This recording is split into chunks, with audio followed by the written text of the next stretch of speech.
ఆకాశం అంతా నక్షత్ర మండలం రథాకారంలో ఉంటుంది. అందుకని దానికి రథసప్తమి అని పేరు.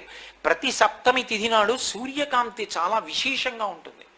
అటువంటి సప్తమి తిథి నాడు రథసప్తమి వచ్చినప్పుడు ఆ జిల్లేడాకులు రేగుపళ్ళు తల మీద పెట్టుకుని నమస్కారం చేసి సూర్యుడికి స్నానం చేస్తారు. ఎందుకు అంటే సూర్యబింబంలో ఉండేటటువంటి ప్రాణశక్తిని పుచ్చుకుని జిల్లేడాకు ఇక్కడ ఉండేటటువంటి గోరువెచ్చటి ఆ బ్రహ్మస్థానము నుండి ఆ లోపలికి ప్రసారం చేస్తుంది. దానివల్ల ఎదర వచ్చేటటువంటి విశేషమైనటువంటి వేడిని తట్టుకోవడానికి కావలసిన శక్తి వస్తుంది.